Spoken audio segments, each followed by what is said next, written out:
Hello, everyone, and welcome to the next episode of the Catributors podcast. Today we have Drac again. And I'm back. yes, do you want to introduce yourselves again? Well, for those of you who don't know who I am, I'm Drac or Drachinifel. I run the YouTube channel of the same name, and these two have, for some reason, lost all their senses and invited me back for a second go. Well, seeing as how we have new ships to talk about, it seemed entirely appropriate. Fair enough. I'm not going to argue. We have proper ships to nerd about again. Some of which even actually existed. Yeah. Oh, yeah. Although, sometimes delving into the history of the projects that never were can be quite fun as well. Yeah, especially when it sends you off on a wild goose chase, tracking down through about 15 different designs, none of which quite match the same thing as what's in game. Yeah. Well, yeah, it's always filtered through that wargaming lens, I suppose. But before we get into yeah. Before we talk about actual ships, we can talk slightly about fictional ships, because News Dev Blog announced some new Warhammer ships. Yes. Once again, we have Imperium of Man, or this time really a Space Marine themed ship called the Cross of Dawn, which is basically going to be a Mainz. We don't know if there's going to be changed characteristics on that, although probably not. But having said that, wasn't there a slight reload difference between the Amagis and the base Amagi? I'm sure they tweaked it a little bit, so it might be a little different from the regular Mainz.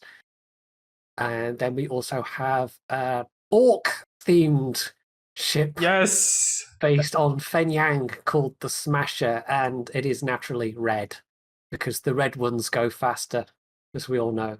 Oh, yes. I do like the skin they've got for that as well. Yeah, that actually looks really good. I honestly prefer that one. The other one looks okay. But yeah, the orc one is proper orky looking. Honestly, what I really want is an orc camp. I seriously hope they have a proper orc camp. No, I'll be so disappointed. Well, if I can lend my somewhat questionable Cockney accent impression to their voice acting, I'm quite happy to supply them the lines. Well, we do have, there's going to be commanders, it says, with unique voiceovers, hopefully as good as the existing Warhammer ones. So we have Augustin Rigavold and Grotmaz Smart, who is very definitely an orc. Oh, yeah. Yes. He's got a hat and everything. For some reason, the medals are on the hat, but he's an orc, so, Probably connected with the new Black Templar box set that's coming up from Games Workshop at the moment. So it's actually tying in with something on, not just a random tie-in, potentially. It could actually also be linked to something on the other side as well. Interesting. Yeah, it makes me suspicious of then what the next release is going to be, because they've only just talked about the Black Templar box set. So if they're putting up them against orcs, I'm not going to be entirely surprised if there's a new orc release coming up at some point. Nonetheless. Yeah, anyway, they look good. There's going to be some consumable camos as well. And a Varg flag, obviously. Yes, the most important thing in the entire collaboration is that flag, definitely. That's definitely going on all my ships that can break 35 knots. So yeah, that's the kind of thing we do like to see. Those kind of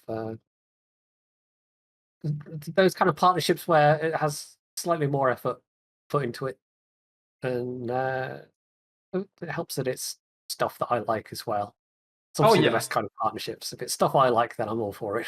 The other, we had changes to test ships, and then we have changes to ASW armament and submarines. Changes to test ships is largely tweaks to some of the German battle cruisers, mostly buffs to reload time of various kinds, although Prince Heinrich lost a little bit of range. Gibraltar's gotten a little bit of reload buff, and beyond, it looks like they've tweaked the concept a little bit with the skip bombers. So they've doubled the number of bombs dropped per plane, but they've halved the amount of damage. Well, not quite halved actually. It's still a little over half what it was, but yeah, it looks like it wasn't quite working out with the skip bombers as they wanted it to. There's also been apparently an odd fix for the Marlborough, which is testing at the moment. Fix a situation in which the visibility of the range could be shorter than the maximum firing range. So, in theory, you could have stealth fired with 18-inch guns in a battleship, which would have been ridiculous. But sadly, it wasn't to be. And same issue with incomparable. Yes. Yeah. And then just a minor tweak for the Giuseppe Verdi, which is an upcoming Italian, which I don't think we've seen much else about, have we? No, I haven't even seen it in playtesting, although it might be on the press accounts or the test server. So probably the bigger news with the ASW armament, where basically it's a free-for-all. Everyone's pretty much getting depth charges now. Except the Dutch. For whatever reason. We've saying for a long time, just put anti-submarine warfare armament on every ship, and they're like, yeah, okay, but no, wait, not the Dutch, not the Dutch. I don't know. It also notes except for hybrids as well, so Tonays and Izays and Kearsarge. Even though it would make the most sense for them to be able to tackle submarines with planes, because they have planes, but who knows? Logic doesn't really come into this, I don't think. Yeah, it's but they'll probably change the mind 5 times before they ready anyway. Yeah. There were also submarine changes, I think mostly buffs. Buffs for the Germans. It looks like all subs can now launch torps even individually, much like British things with torps can put theirs out individually, which might make for some slightly more interesting gameplay in terms of if you're trying to deliberately pin a flooding on somebody, but of course that's not really worth as much as it used to be. But sorry. I was just say, if you're deliberately trying to get some ticking damage, it's a bit easier now with that, because it's not like you can set fires with submarines. Yeah, I was going to say, I have a suspicion this will actually be a bit more helpful in the underwater combat realm. Because, I mean, I don't know about you guys, but when I've been practicing with the subs, when it comes to targeting ships, once I've got a decent lot of sonar pings on them, I just want to dump everything and run. But when you're going after subs, it can be extremely infuriating to get the launch angle and depth just right. And if you're launching pairs of torps, that can mean you only get a couple of chances before you have to wait on the reload. And with their lower health, being able to just chuck one torp downrange after another probably will help with that. That's I wonder if that's how they've come to make that change then, with the thought of making it a bit easier to tackle other subs underwater. Potentially. And at least be a bit more deliberate about it. Possible. They've also changed that you can stay underwater longer if you're detected now. Yeah. I mean, hopefully it'll make underwater combat a little bit more dynamic at least. I must admit, when you're up, unless you've got the perfect drop on someone, or you're up against someone incredibly skilled, usually underwater combat, if you don't land a killing blow almost immediately, it usually ends up with both of you kind of hovering like a kind of underwater helicopter, desperately trying to get a point-blank shot off. And before someone remembers they have stern tubes and motors on past. Yeah. It's definitely not the most graceful form of combat at the moment. No. So there's also some tweaks to the individual subs, but I don't think we really need to read all those out individually. It looks like mostly buffs for the Germans, as you were saying.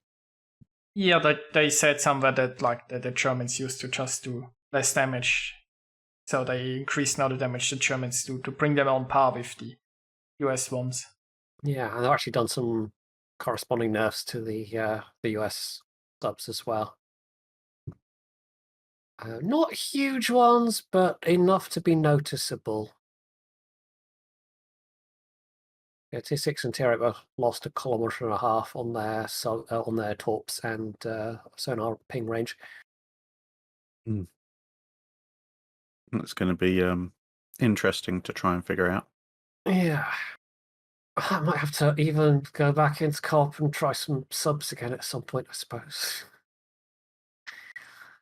So that takes us on to, I guess, our main topic, which is actually something that kind of popped up right at the end of last week's stream. And we briefly mentioned on stream the Canarias, the Spanish heavy cruiser, being teased on the Warships Twitter. And then more or less right after that, they put up this dev blog, and I guess it'd all been stuff that had been the stream as well, about a line of Pan-Asian light cruisers, which are all going to be basically smoke shooty light cruiser ships.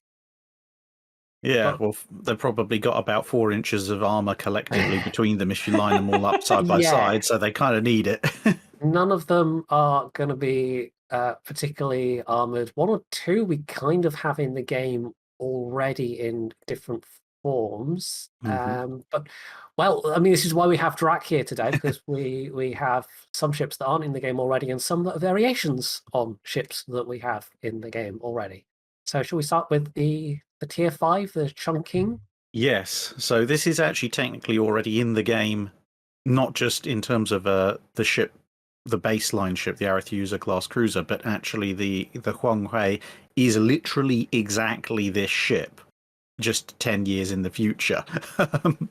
So it's the old HMS Aurora, which was then obviously after the war given to the Republic of China, now known as Taiwan, and there goes anyone who was watching from the People's Republic, and then ended up in the hands of the People's Republic of China, where it was later be renamed Huanghui. So Chungking, going by that particular name, is actually from a very specific, and that specific spelling is actually from a very particular time period, about 9 months or so in 1948.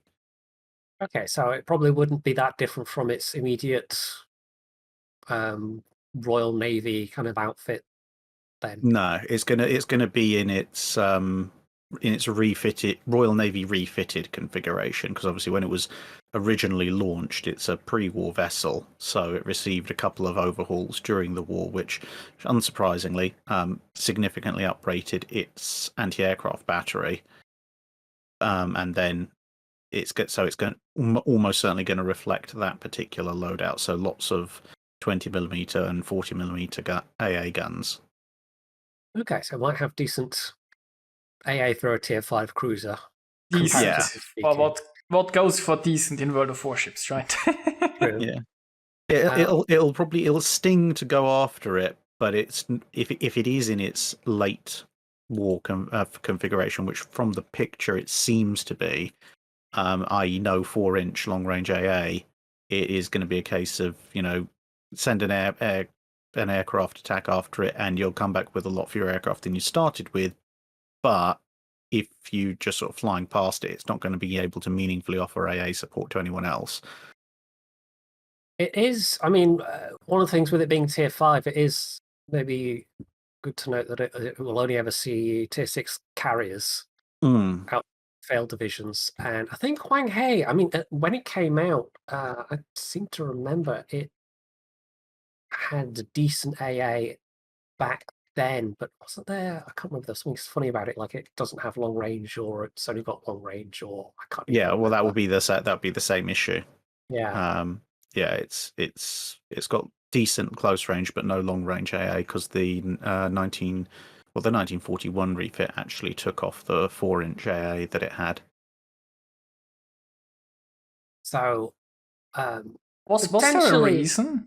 Like, was it less effective, or why did they to take off that? Basically, the Aerith users are absolutely tiny.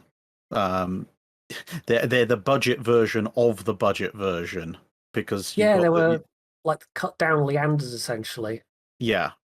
So you've got the town class is your big 10,000-ton light cruiser. The Leanders are the budget version of, well, technically the Leanders precede the towns, but nevertheless they are the budget light cruiser with just 8 guns. And then somebody went, yes, but what if we took off another turret?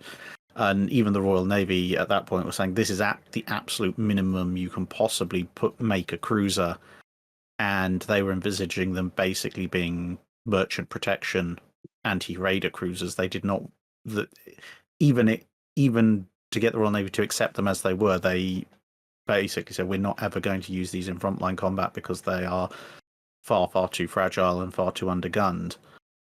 And then, of course, this is all in the context of treaty tonnage limits, basically trying to squeeze out the most that they could manage. Yeah. And then, of course, when the war broke out, it didn't matter what you'd originally designed it for; it all went on the front line. I mean, the Didos, which we'll come to in a minute, were pretty much the same thing. They were designed for very specific roles, and yet when you look at the Mediterranean conflict, you have Aerith users, Didos, and Leanders all rocking up, forming actually the bulk of Cunningham's cruiser battle line at times, with the occasional town when it was, according to all planning pre-war, it should have been towns and counties doing that, and the smaller ship should have been off running after raiders. But to get onto the AA guns, when they were originally built, they had 4 single 4-inch AA guns and a couple of quad 50 cal machine guns, which not really anything worth mentioning.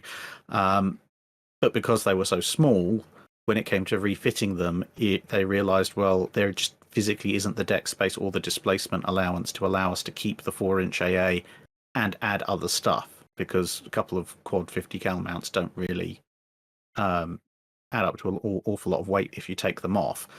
And so they removed the 4-inch AA and instead installed a lot more lightweight AA. And then later in the war, that got even more of that. Initially, it was sort of pom-poms and orlicans, and then later on, it's even more orlicans and some bofas replacing the pom-poms. But that they thought that was the best way of configuring the lighter cruisers. And you see this quite a bit on the lighter cruisers like the Leanders and the Didos, and obviously the Aerith users. Quite a number of them just don't have any heavy anti-aircraft guns, or I suppose the Didos, technically their main battery is dual purpose, and they just rely on their light AA and hope for the best. Interesting. So kind of like the pre-war doctrine meeting the reality of actual, well, let's just stick as much as semi-effective as we can get away with on a limited kind of space. Yeah, it was when you realise that the Aerith users are closer in displacement to some of the larger French destroyers than they are to the big boys like the towns. You realised that there really was never going to be an awful lot of space available on them. Well, it'll be interesting to see how it does stack up against, given that it's a tier lower than the Huanghe in terms of its rate of fire, range, all that kind of thing. I mean, it has the potential to be quite nice at tier 5. I'm sure you found the Huanghe, when you are top tier in a match, it tends to do quite nicely. And if it's down at tier 5, if they don't hit it with too many nerfs, then you've got what should realistically be approximately the same ship, only a tier lower. So you occasionally get to go after even lower tiers, and as you mentioned, you hopefully won't see too much. You hopefully won't see that many tier 7s. Typically, I suppose. Where did typically come from? What was I trying to say there? Something about smoke. Oh yeah, it's typically, that was the word I wanted. The gimmicks of a lot of lines don't kick in till tier 6, so there's every chance that it won't actually have a smoke, and that you only get the smoke screen with the Dido and upwards. I mean, they state that all cruisers have a smoke generator. Okay, all right. So it might well then, because occasionally you do get the tier 5s also get the gimmick, but it's just quite often it's only tier 6 and above. I guess it's not hard and fast rule. Okay, so it'll be somewhere between the Huang He and like an Emerald or a Leander then or something. Yeah.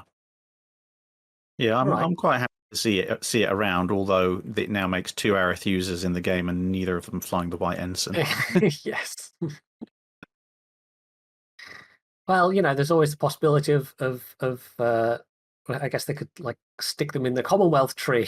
So it'd be sort of vaguely in the right direction. Yeah. So that brings us to tier 6, which is another Royal Navy class that we haven't had in the game before now at all. And I think there's probably been something a lot of people would have, that people that are fans of naval history anyway would have maybe liked to have seen him before now, because it's kind of the Royal Navy's equivalent of the Atlantas. Yes. Yeah. And yeah, I'm a little bit annoyed to either of the first Dido we get in game, and it's not in even as a British premium. I mean, I can understand to a certain degree why the Dido wasn't included in the British cruiser line itself, because at tier 5 with the number of guns that the Dido class had, it would be a little overpowered. But then once you get to tier 6, for the way the British cruiser line was shaping up, the Leander does a much better job at that tier, I think, with slightly heavier but slightly fewer guns. So it was always going to be a slightly awkward fit for the British cruiser line, and to be honest, it was a slightly awkward fit for the Royal Navy as well, because it didn't fit with any of their established cruiser doctrine. It was a bit of an outsider, although they did give good service nonetheless. But, the Atlanta's a premium. I'm sure they could have done a premium Dido. True. This might be a bit of a divergence, but hey, it's why we've got you here. What kind of led to the Royal Navy going, let's have this somewhat unique class of ships then? Was it just a need for more AA cruisers specifically, something to fill that role? It actually has a very weird design origin. It all starts with Design V or Design 5, except in Roman numerals. No one can ever quite agree on which one. But that was originally a design where the British were looking at a ship design that was in some ways similar to some of the Italian very small light cruisers, maybe some of the French bigger destroyers, which was a large destroyer, and some people even called it the cruiser destroyer, which would have 10 guns, 10 4.7-inch guns. And they were looking at that as kind of a flotilla leader unit, plus also a kind of foreign stations light cruiser stand-in. And at the time, they were kind of hoping that if they could somehow Shanghai that into the destroyer tonnage, then that would allow them to free up cruiser tonnage. Mm-hmm. But it turned out, one, it wasn't possible to do realistically, and two, the subsequent naval treaties began to close off some of those loopholes. And so the design diverged in two directions.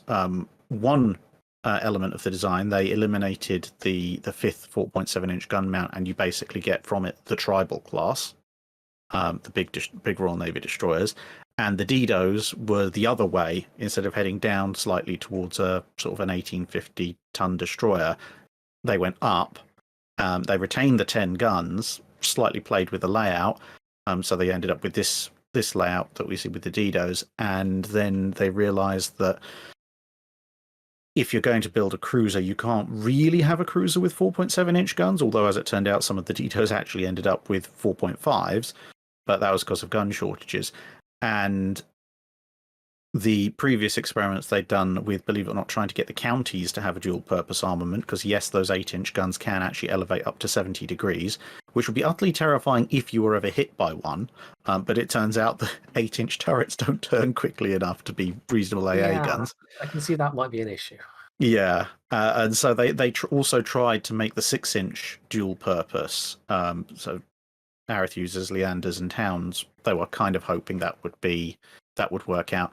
But it turned out, again, tracking issues because of the size and weight of the turrets, but also the 6-inch shell is just that little bit too heavy to be easily manhandled and quickly fired. And so they were trying to strike this balance of what is the heaviest shell that we can get that can also be manhandled and quick fired. And their idea was this will then become our dual purpose gun for battleship and carrier self defense, although the carriers ended up going with the 4.5s anyway. But the King George V's had the 5.25s. And the idea of that was, it'll be big enough and nasty enough and hit hard enough to hopefully stop attacking surface ships like destroyers in 1 or 2 hits, and might even, smash up and set fire to the superstructures of enemy cruisers and battleships if they happen to get in range, but can still be used as an anti-aircraft gun. It was kind of workable. Initially, the first set of turrets they made for them, which we see reflected with this ship as well, the sort of more round ones, they really didn't help. They were a bit too cramped, a bit too confined, and thus the rate of fire of the 5.25 suffered. Plus, to be perfectly honest, the shell was just a fraction too heavy. It was all right in practice conditions, but in battle conditions, it was just a fraction too much. And later on, they'd fix that with the kind of octagonal turrets you see on HMS Vanguard. But when it came to the Didos, because they were being designed around the same time as the King George V's, they thought they had a winning combination with a 5.25, and so as anti-aircraft warships and occasionally destroyer leaders, the Didos were designed to be fitted with the same 5.25-inch gun to help with commonality of parts, commonality of ammunition, especially because it was thought most of their job would be escorting the battleships themselves. As it turned out, the 5.25 got a kind of a second wind late in the war, when the fact that the gun itself was significantly a longer barrel, therefore had greater muzzle velocity than the 5-inch 38 that the Americans had. Once you had radar-guided fire control in place, the 5.25 kind of came into its own as a long-range anti-aircraft sniping weapon, which could operate beyond the range of the 5-inch 38, which the Japanese had gotten very used to. But, it was a kind of a case of it had its heyday just a little bit too late for comfort for some ships like Prince of Wales, and to be perfectly honest, by the time they got to just after the war, the paradigm had shifted again away from having your kind of light, medium, and heavy AA to a kind of intermediate between medium and heavy AA with 3-inch auto-loading anti-aircraft guns. So although the Didos stuck around for a while after the war, their particular role as anti-aircraft cruisers had not entirely but largely been supplanted immediately after the war. They never really had that same kind of success as the Atlantis in the Pacific then. No. Towards the very end of the war, when the Japanese were literally circling their attacks just out of range of the 5-inch 38s, they did have some success, as I mentioned, because then suddenly they'd have planes falling out of the sky. They couldn't figure out why, and it was the 5.25s with their longer range.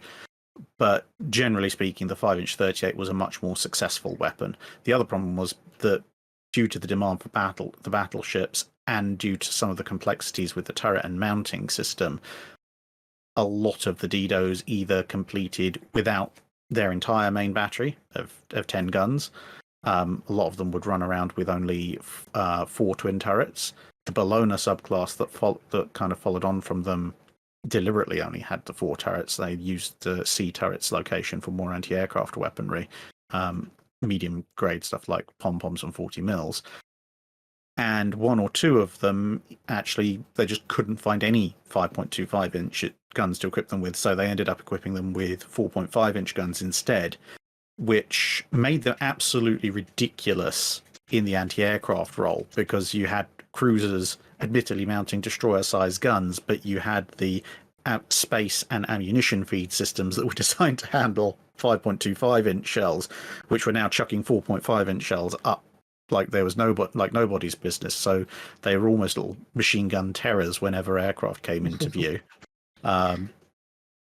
But yeah, overall, the 5.25 didn't have the happiest war. Although I would say the saving grace was that because they had this heavier shell and these longer barrels, it meant that when it came to things like the Mediterranean conflict, they could, in a pinch, and often did, stand Didos in the battle line alongside all the other Royal Navy cruisers, because they had the range and firepower to throw down with the Italian cruisers. Which, to be fair, if they'd gone with a 4.5 or 4.7 inch armament, or they'd been Atlantas with a 5-inch 38, they would have had the rate of fire, but they wouldn't have had the actual maximum engagement range or the weight of the shell on impact to do that. I mean, the Atlantis demonstrated them in the Pacific. They were absolutely brilliant anti-aircraft ships. Didn't tend to do so well in a straight-up surface fight. Well, I think that is, as you've kind of gone over, is actually a fair bit of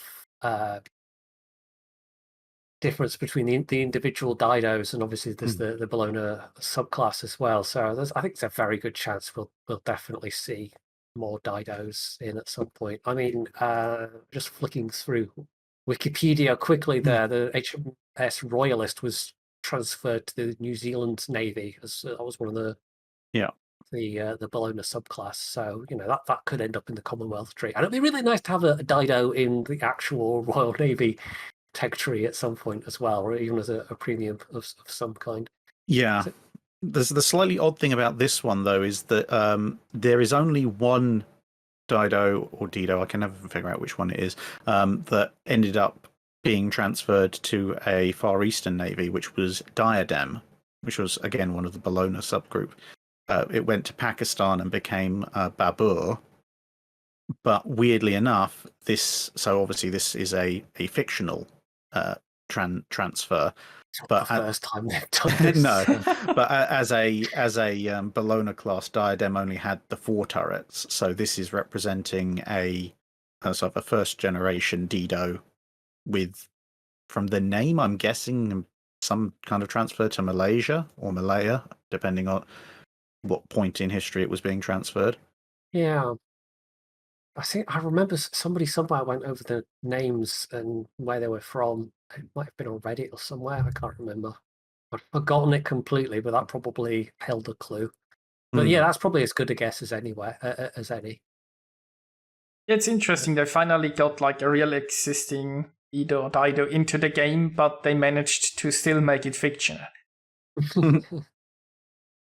Well, yeah, I mean that's the Pan Asian tree is kind of bad for that, because we've also got the Wukong and the Baji, and I'm sure there's something else I'm forgetting there as well. Yeah, I'd be intrigued to see actually a tier 5 Dido, either Scylla or Charybdis, the ones with the 8 4.5-inch guns, because they'd effectively be overgrown destroyers, but they would reap a butcher's bill of light ships. That would be, yeah, it would be something interestingly different for the Royal Navy ships we have in game as well. I mean, I imagine it's not going to be any better armored than, say, Emerald or Leander, but something with comparatively higher rate of fire, even if it's a smaller caliber of gun, would certainly be, could be interesting. Yeah, but yeah, so I mean, I suspect it'll probably do relatively well at tier 6. Be interesting to see how they model it in terms of its main gun battery, because I think at this point in the tree, everything from this onwards technically has a dual purpose battery.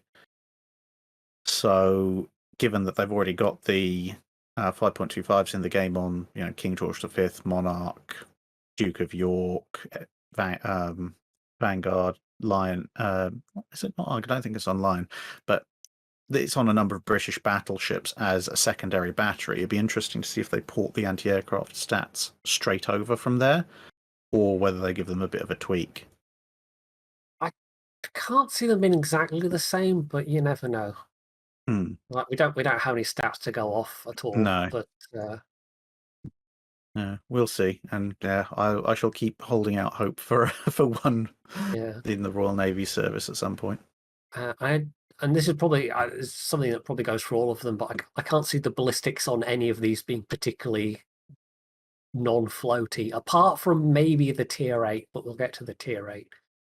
Yeah, I mean, in theory, the 5.25 shouldn't have two floaty ballistics because, as I say, it's a longer barrel gun compared to some of the other guns that we're going to be looking at. It definitely should be less floaty than an Atlanta, but we'll see. Yeah, that's definitely one of those areas where it's definitely firmly in the realm of game balance rather than historiosity. So that takes us to tier 7, which is sort of a familiar sight in that it looks very Atlanta-ish because it's an Oakland class, I believe. Yeah, so it's basically Flint. Yes. Yeah, it's Flint with the serial number shaved off.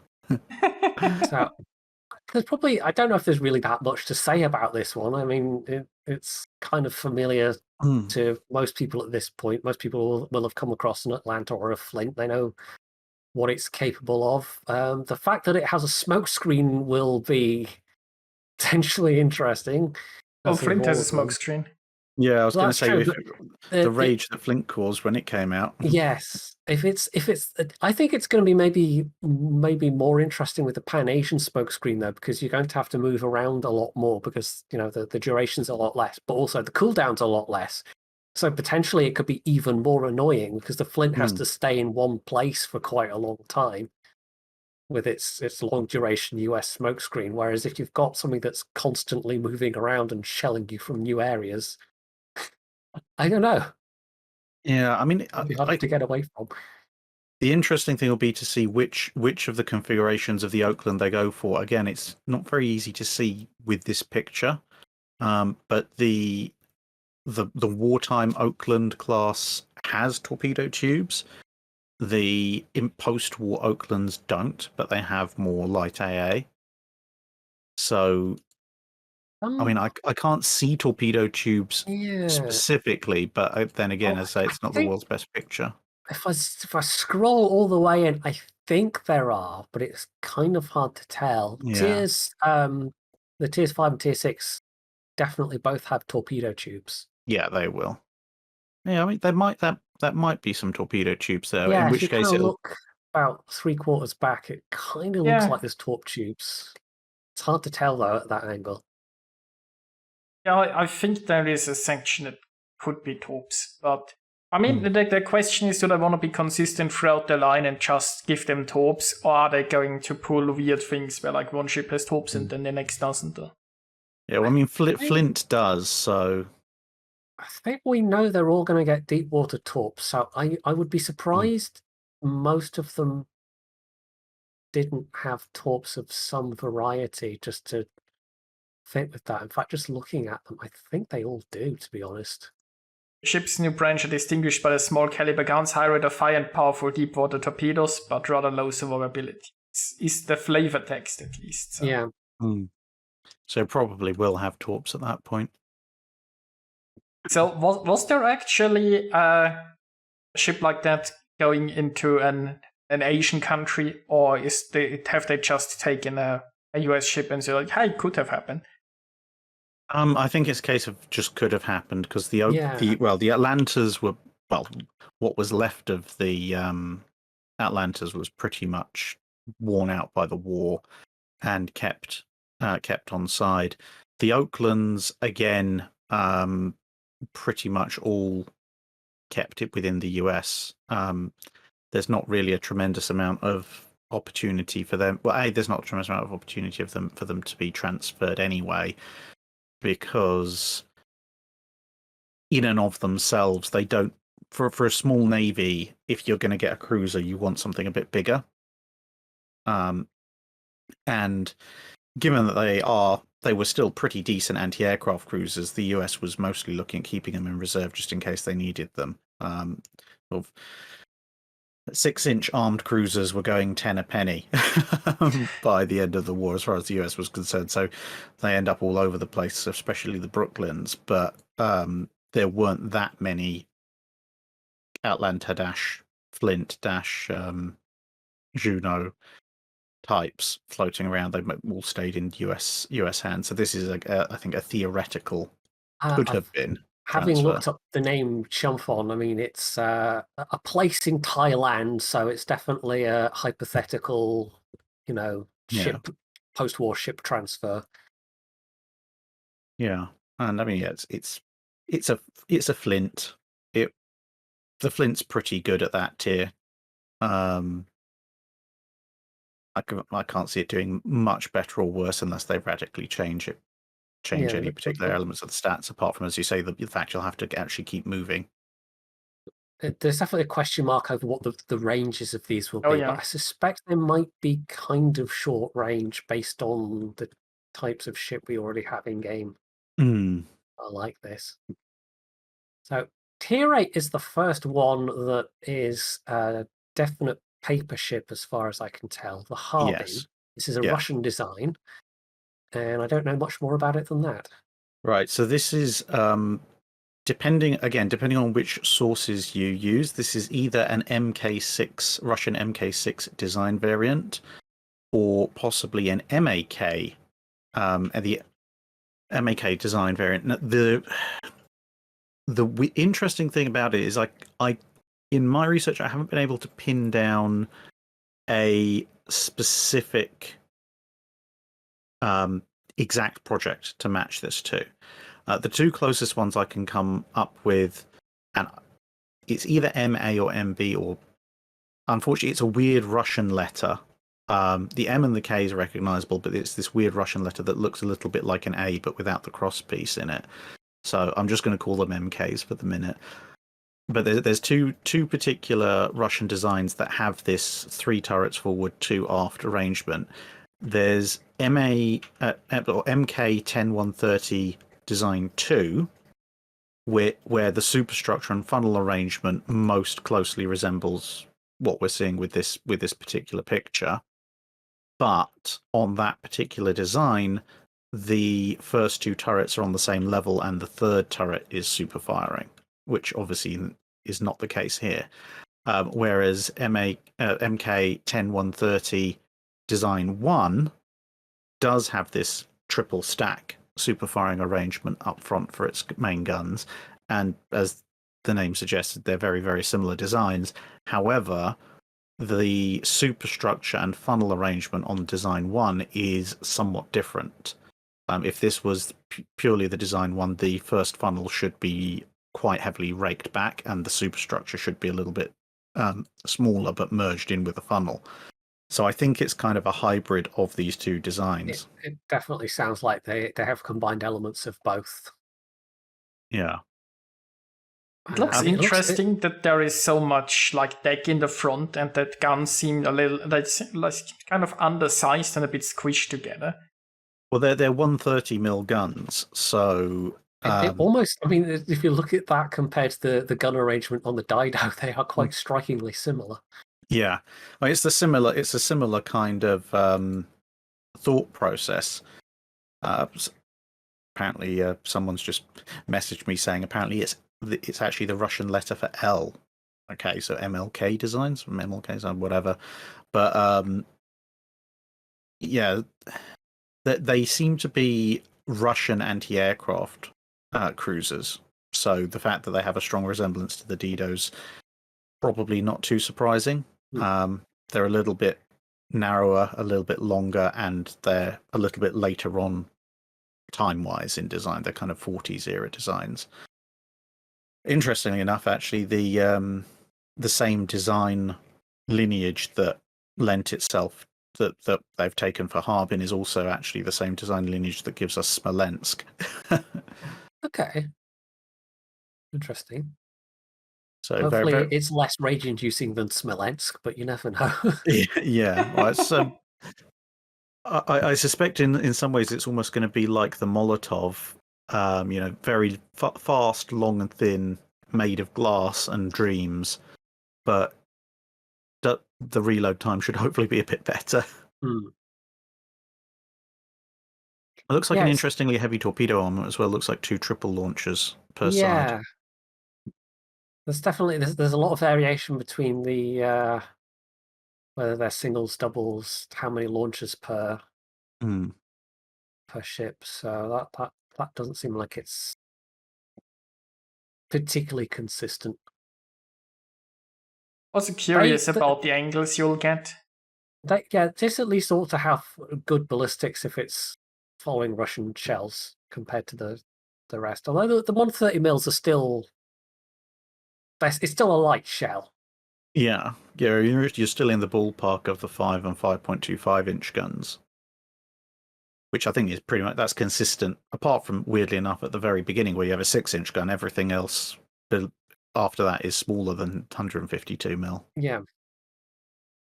But I wonder if they like keep the ballistics of the line constant, or if they'll be like, okay, this one ship is Russian, so it gets completely different shell ballistics than all the other ships in the line.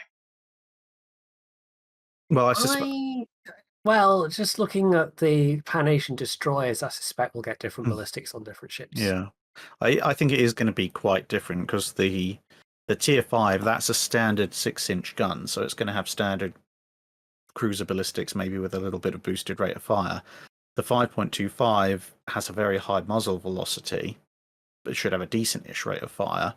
And then you've got the 5-inch 38 on the Tier 7, so that's going to be very floaty but insane rates of fire.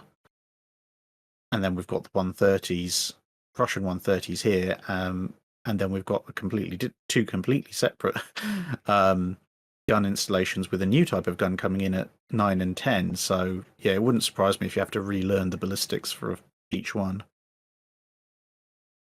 I have a suspicion that the Tier 7 is actually probably going to do better at island camping than its immediate predecessor and successor, because I think the Russian 130 and the 5.25 are both going to be higher muzzle velocity, which means flatter trajectories, which means you're not going to be able to just camp behind islands quite as easily.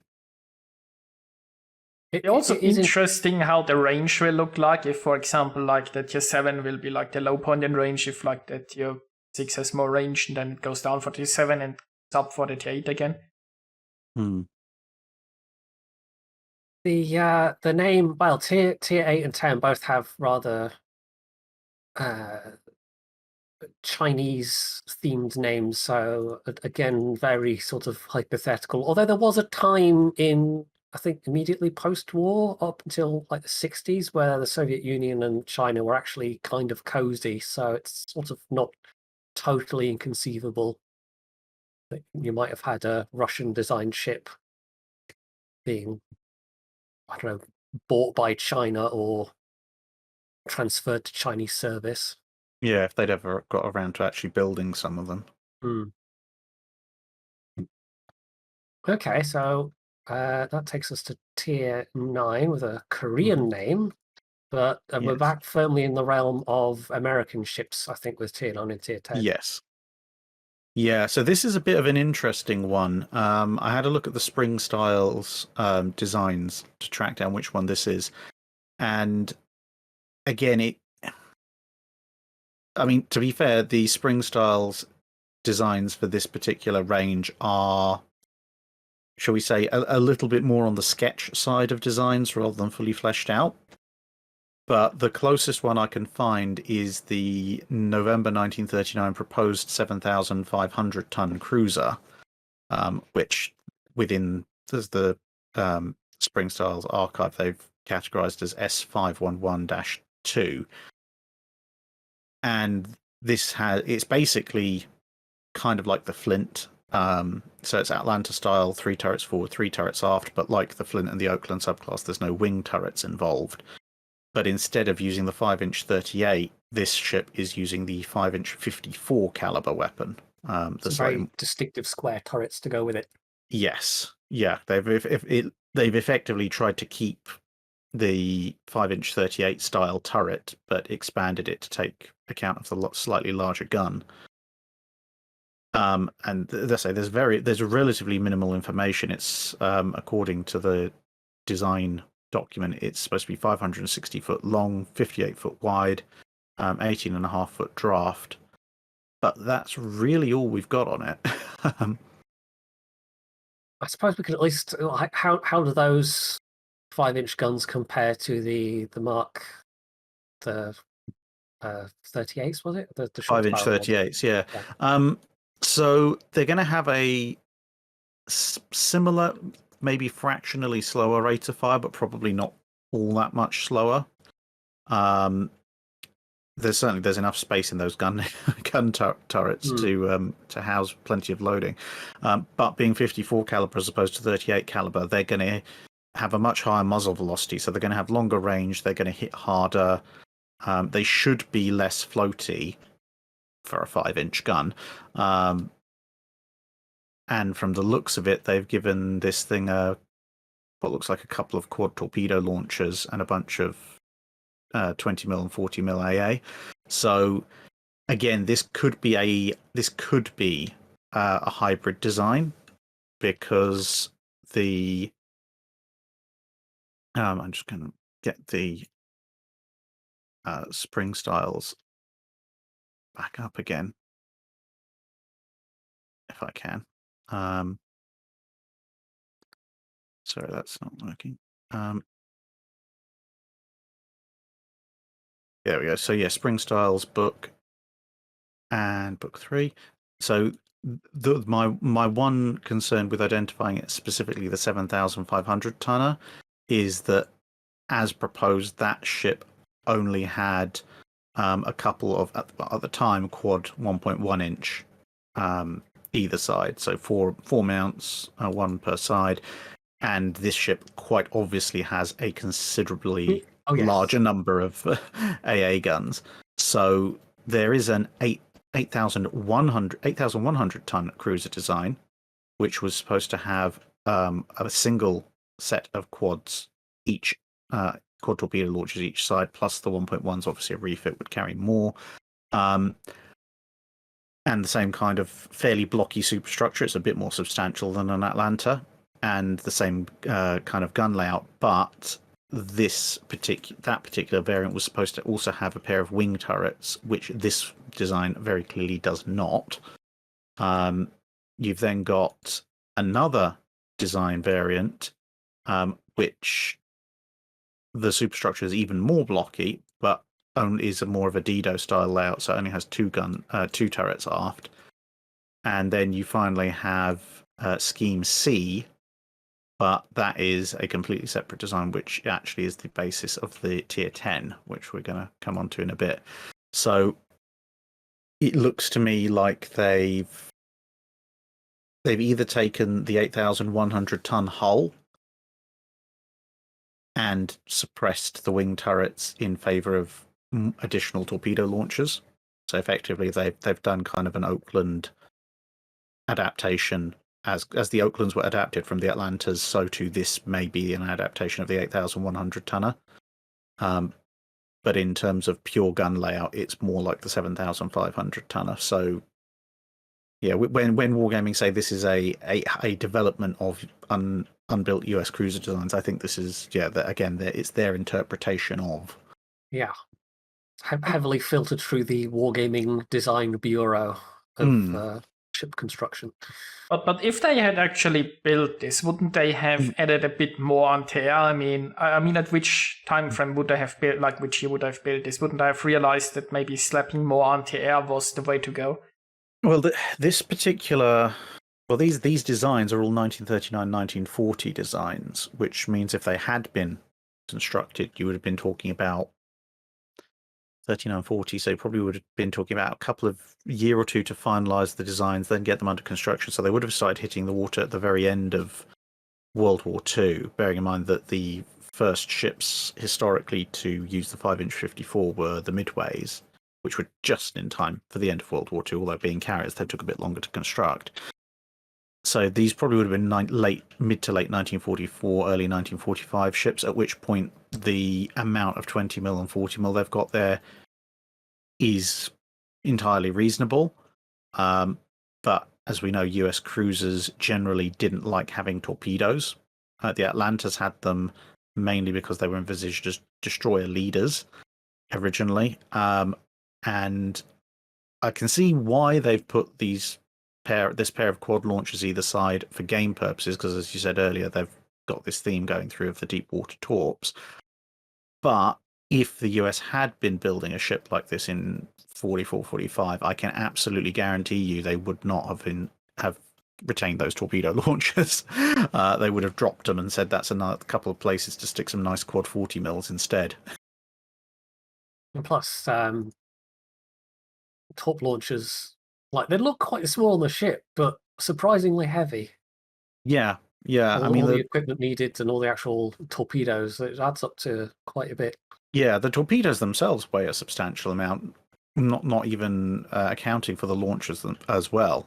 So this is one of the reasons why quite often, especially in the Allied navies, as the war progresses and there's fewer and fewer enemy large surface ships to worry about, you start to see destroyers and cruisers losing their torpedo launchers quite quickly, either in whole or in part, and receiving, either multiple twin or occasionally a single quad, or immediately post-war even a sextuple 40 mil mount instead, because the weight saved was enough to allow for that, plus the crew, plus the ammunition that the 40 mil needed.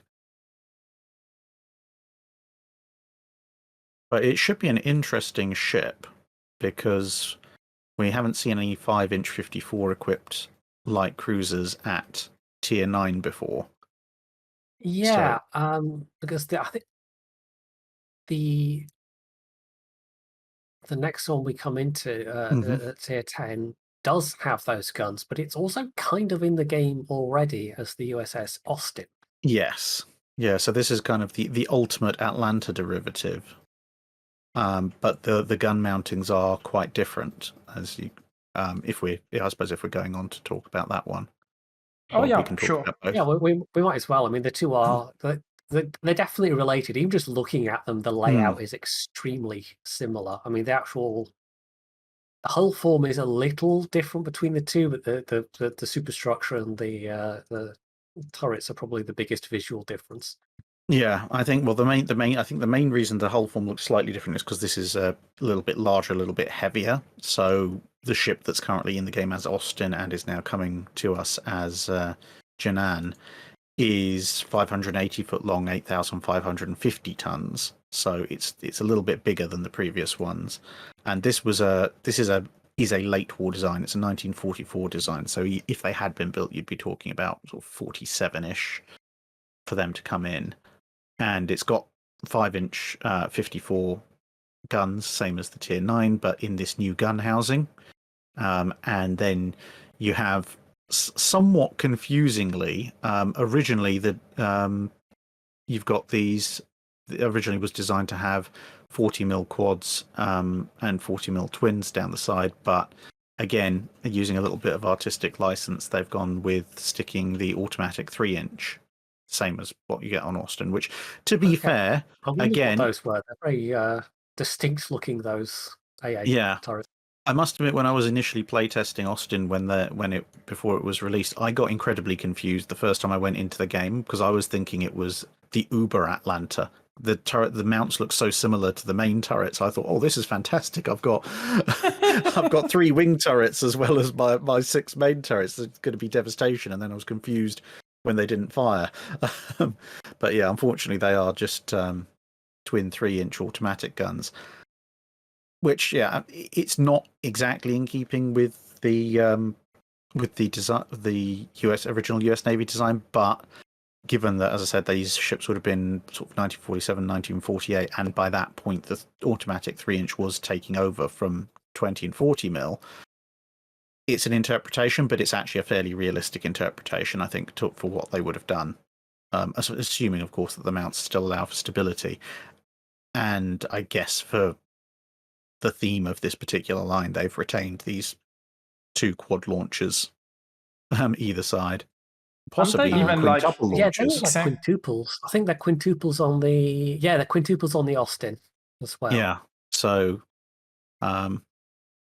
whereas originally you were on the original US sketch design, you had a pair of quads, so they've upgraded them to quintuples and given them an extra one.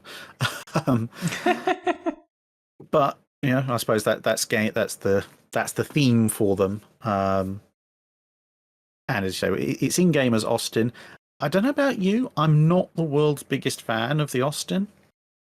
I don't. Yeah, the super squashy fast firing cruisers at high tiers are really, they're not what I like to play, generally speaking. Yeah, I mean I weird. Sorry. haven't played it too much, but yeah, the weird thing is I get along very well with the Minotaur. It's probably one of the ships I'm best with in the game, but the Austin, I don't know whether it was they were trying to go for a gimmick or what, but I found that for a super squishy ship, because effectively it is a slightly overgrown Atlanta, which is squishy enough at tier 7, with a 5-inch 54s, okay, the firepower's a bit better than 5-inch 38s. It's not tremendously better, but the rate of fire is actually significant on the Austin. Is significantly worse than it is on the Atlanta. You do have that, the consumable Reload booster. Reload booster. There you go. So yeah, they kind of balanced it around that, which I suspect we won't have with this. I so it'll haven't be seen interesting. any mention of reload boosters. They might. Also, I mean, Austin has SAP. Probably don't have that here. I imagine it's going to be HE. Yeah, I'd be highly surprised if it's anything else. Yeah, the it'll be interesting to see if they up the rate of fire. Potentially, it could have some use, but I never quite got along with the reload booster because it was nice, and if you had all your guns trained and you could hit reload booster, you could melt a destroyer, which was fun. But then you immediately got melted in return by everything else that was following that destroyer, just as your reload booster ran out, so you couldn't even really deter them. And the reload booster doesn't last long enough with ultimately what is still a 5-inch shell to put down an enemy tier 10 cruiser that's coming after you. I persuaded a few people I knew to run tests of Austin versus Minotaur, and even if you have both sets of guns aimed at each other, and you go in with Austin, with the reload booster activated, you run out of reload booster before the Minotaur runs out of health, and then any burst damage you've got, Minotaur catches up very quickly, and then you die. So I think this Janan, it could work, but they'd have to change the gameplay quite a bit from the way they've managed Austin. I mean, yeah, Austin gets a lot better if you are like divisioning with somebody who provides a smoke screen, right? And Jinan does come with its own smoke screen, so that already makes it probably more comfortable to play, and more playing like a Minotaur, where you can, I assume those ships will have good concealment, so you can position aggressively, smoke up, and then you probably have to position aggressively. I can't imagine they'll have a lot of range. Yeah. I think Austin's base, I did bring this up, 15 kilometers, so not huge, but you can, of course, stick on the main battery mod. Not main battery, the gunfire control system mod 2. So I imagine you'll be able to do that. I mean, I don't see why you wouldn't with the tier 9 and 10 here as well, but then you've got the issue of very light shells firing over long distances can be quite hard to manage. Yeah, I think hitting anything.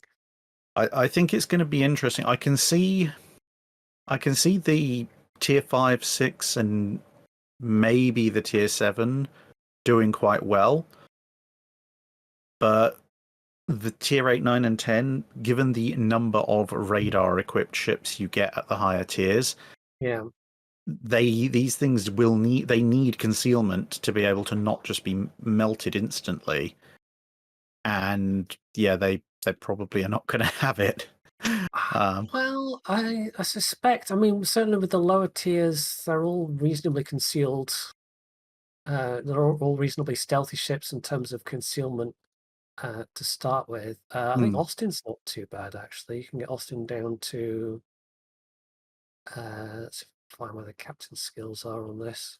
Yeah, you can get it down to less than 10. Yeah, I mean, they'll have a decent base concealment, but what I mean is, like, once people know they're around, Yeah. At the lower tiers, you can hide in smoke, and there's not a tremendous amount people can do other than maybe launch some torpedoes and hope. But at the upper tiers, if you're trying to escape, if you get jumped and you try to escape, someone's just going to ping a radar on you, and then you're dead. Because you will not have the health to run under fire the way that some of the larger. I mean, it's not like Worcester and Minotaur are particularly durable. Yeah. But being larger, they do have something of a health pool. They can take a little bit of a battering if you don't get citadelled. These things none of these are going to have particularly high health pools, I suppose, to work with. Austin has only 30,700, so I can't see it being too much more than that. But doesn't Austin have like 32 millimeters of armor, which is quite important? Let me just check. Yeah, we don't. I mean, that's one thing we don't know about any of these is armor layouts and thicknesses. The answer to most of that is going to be no. Yeah, its armor belt is 32 mil, including its thwartship and. Because, like, for example, if you take a Des Moines is basically 27 nose and rear, and then it's 30 except for the belt. And almost every battleship overmatches 30. So if a battleship doesn't hit your belt, it's just gonna pen you, right? There is no angling. There is you have to hope they hit your turret or they hit your belt. So like armor is at tier 10 because of the overmatch mechanic and because of Wargaming's insistence to give all battleships big guns.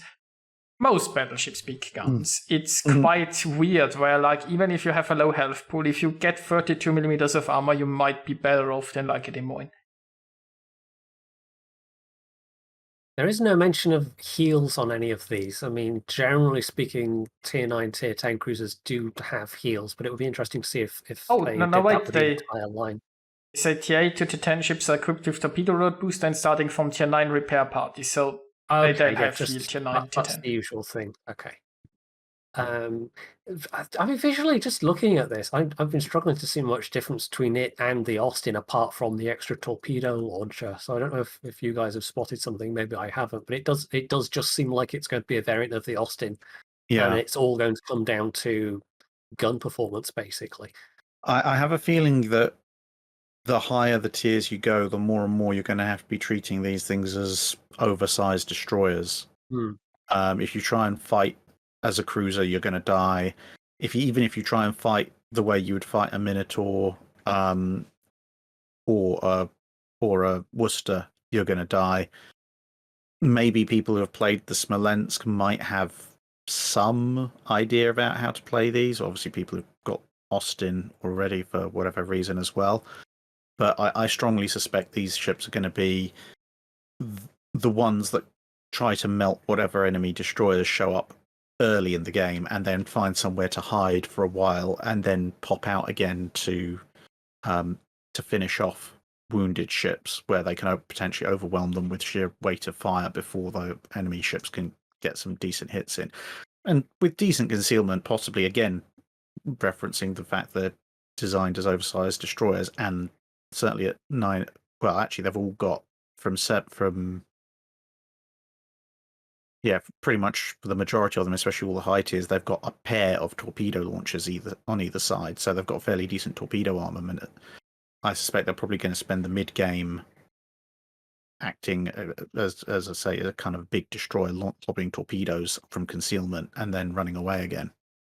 Well, I hope we don't end up with like a Smolensk line where they just sit in the back in smoke and set everyone on fire, because that wouldn't be very good for the game. No, I think hopefully their range is probably not going to be enough to let them do that.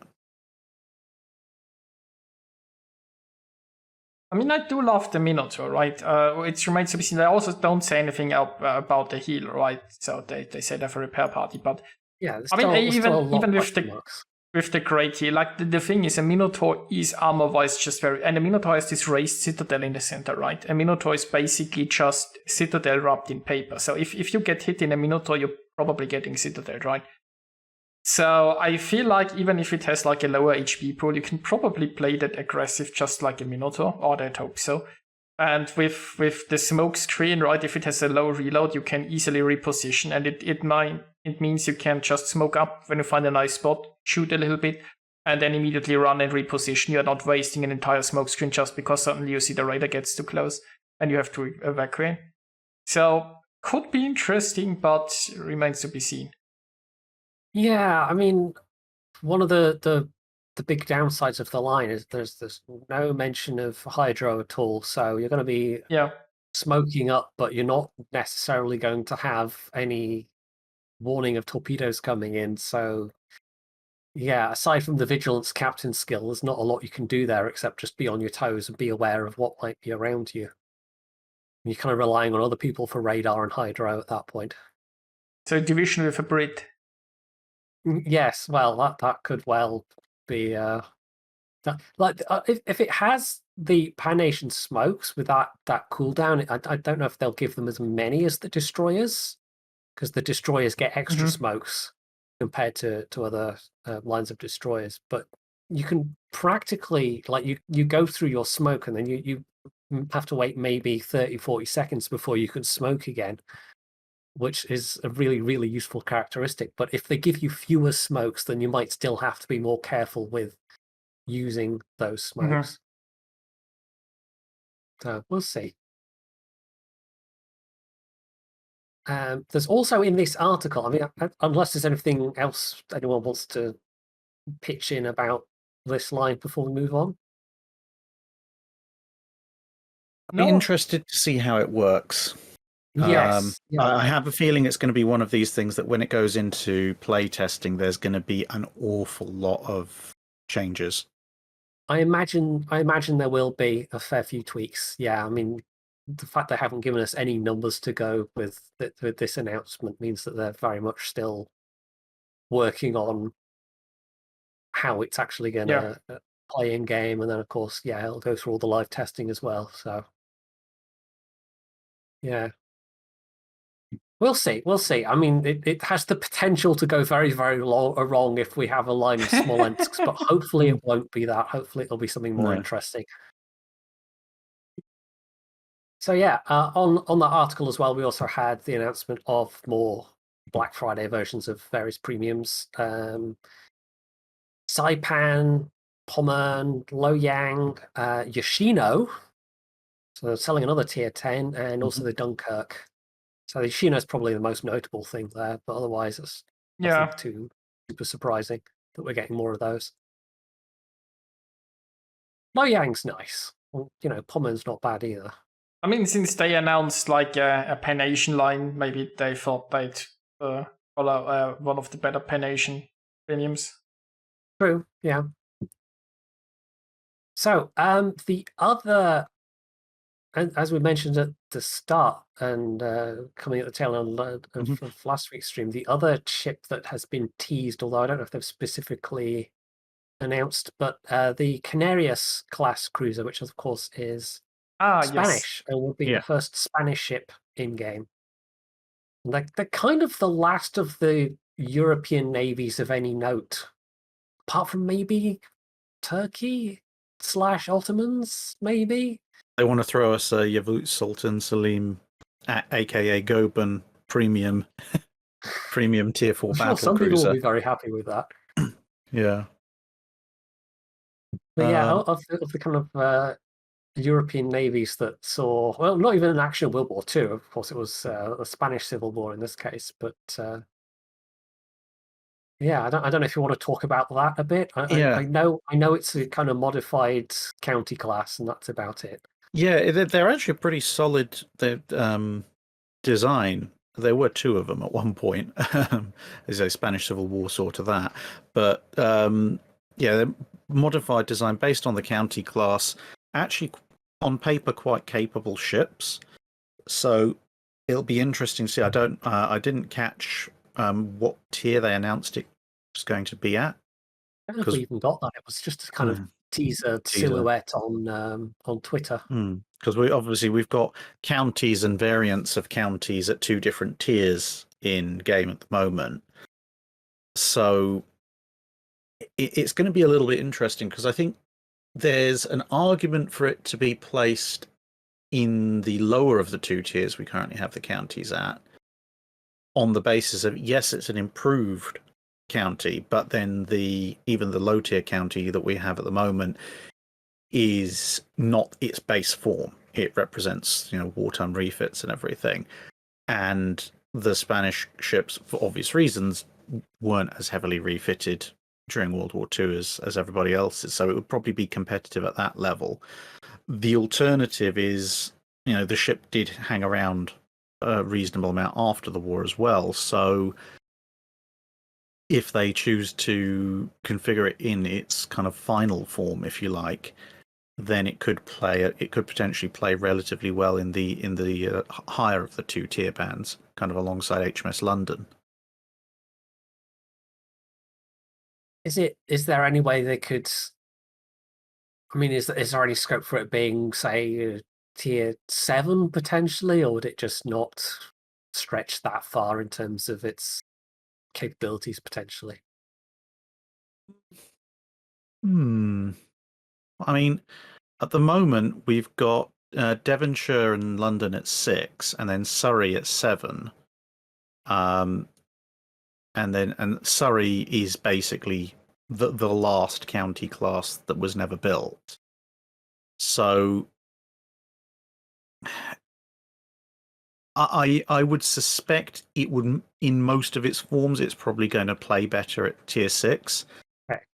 But there is a possibility of putting it up with kind of Surrey at tier 7 if they are able, if they kind of take it in its final form, sort of post-war, as many modifications as possible, etc. I mean, considering it's the first Spanish ship, they will hopefully try to be rather accurate and not invent too much or make too much what-if modifications. That would be a shame. Yeah, and it would be nice to. It's always nice to have historically accurate ships in game compared to some of the mashups that we do have alongside them. Yeah, I mean, because Canarias herself was around until 1975. So, I mean, you don't want to necessarily be putting some of that later stuff on her, but she's got fairly heavy torpedo armament, to give her radar guided anti-aircraft guns, etc.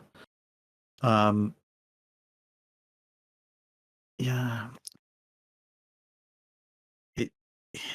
I think it's going to depend a lot on which particular element of history they choose to put her in at.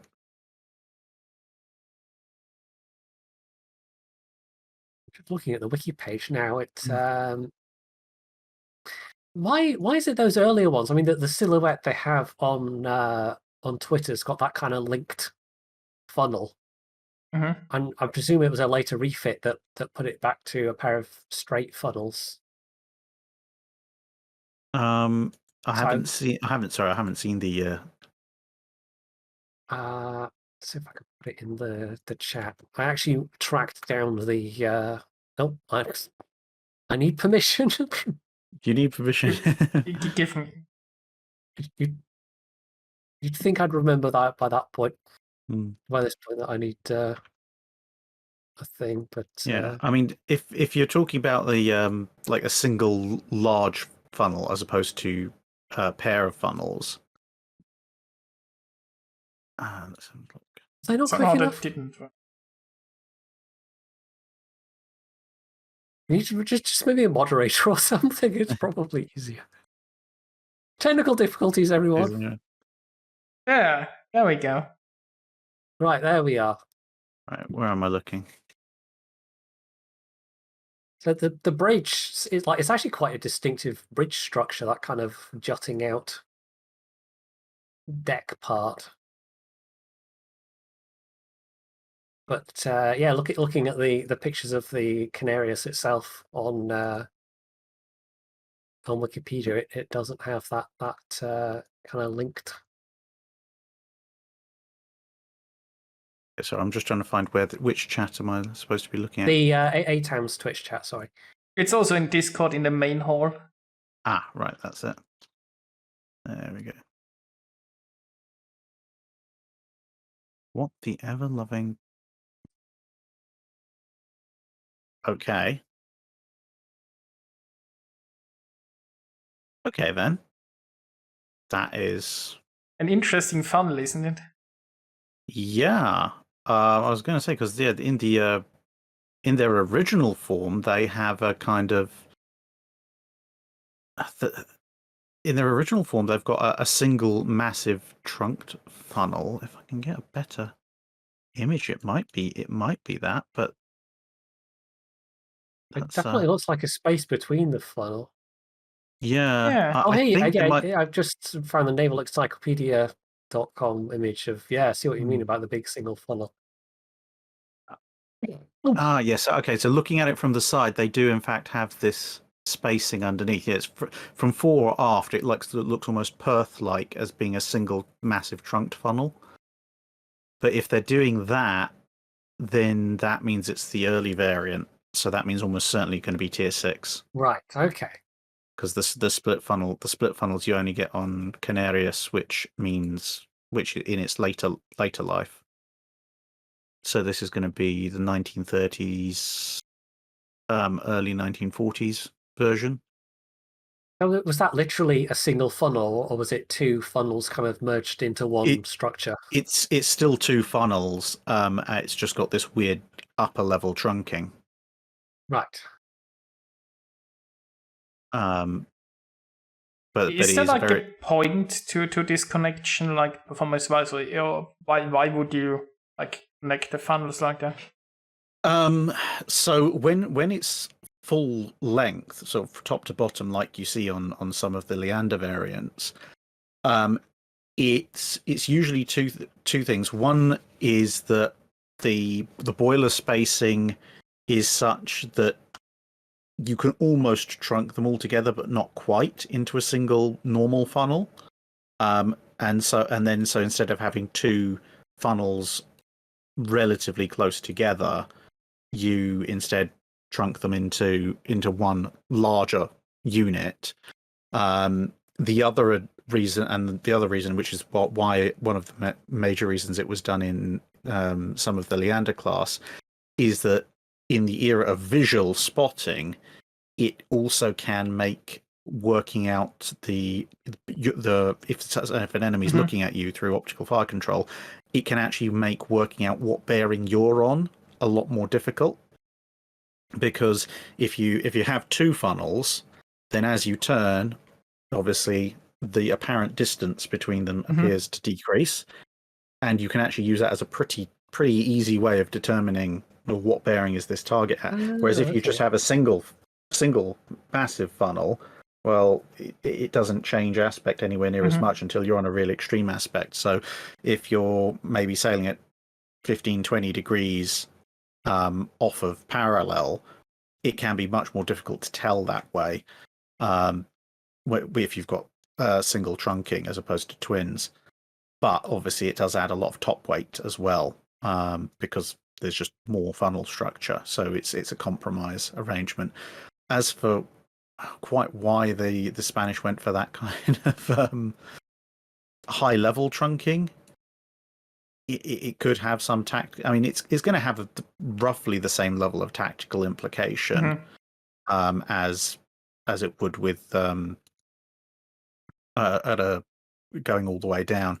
And from the looks of it, from the looks of some of these side-on photos, I think it's a case of they want that advantage of the single massive trunked funnel, but the boiler layout of the ship is not quite enough to allow them to get the two sets of boiler exhausts close enough to have it as a single massive one, as it is on some of the Leanders. So instead, they've kind of gone for an adaptation of what you see in some of the Japanese ships.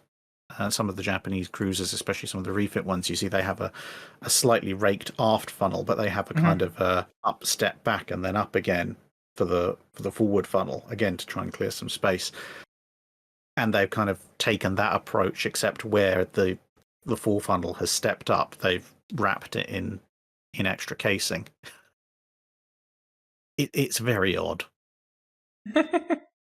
Then again, a lot of the Spanish Navy decisions in the early part of the 20th century were very odd as well. So it does certainly have a very unique profile with that bridge and that meshed together funnel.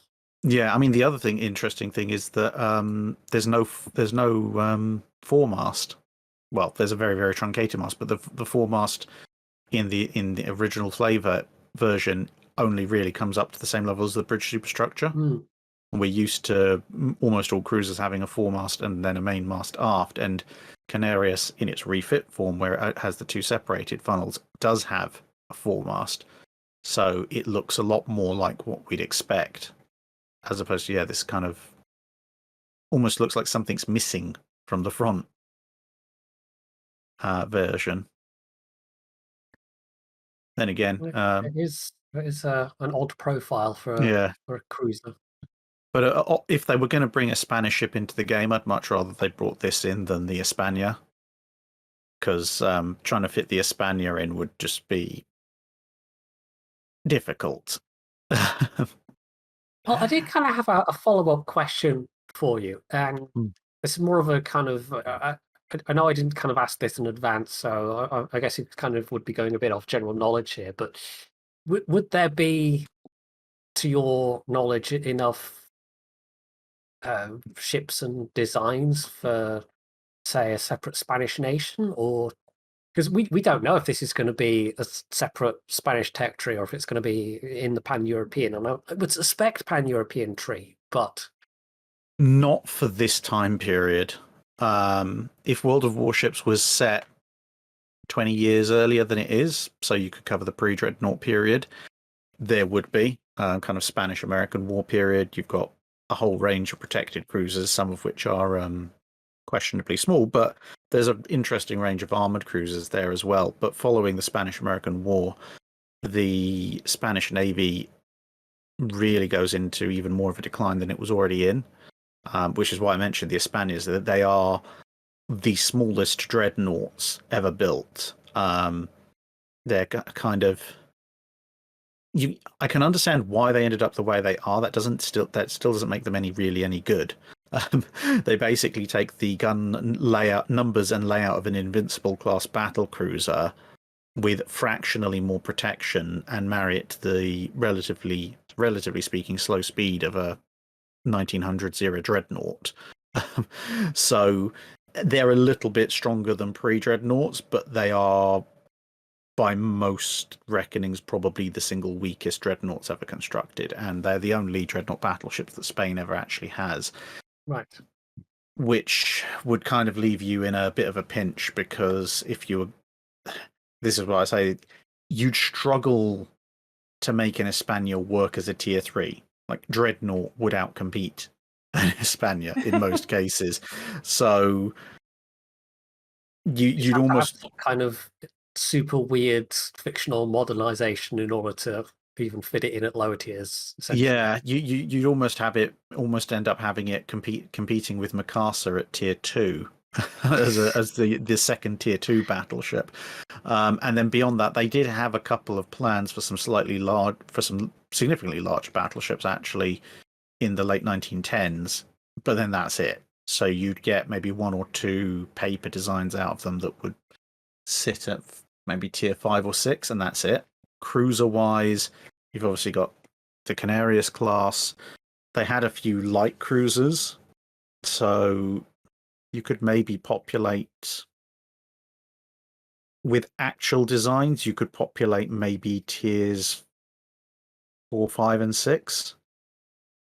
Maybe you could bring something really old with a theoretical modernization for tier 3. But once you get to tier 6, it would be a pretty paper line overall then if they were to. Yeah, I don't even think there are paper designs at that point. You could probably get a tier 7, maybe a tier 8 out of some of the hypothetical designs that were proposed to the Spanish Navy in the 30s by various export-minded businesses.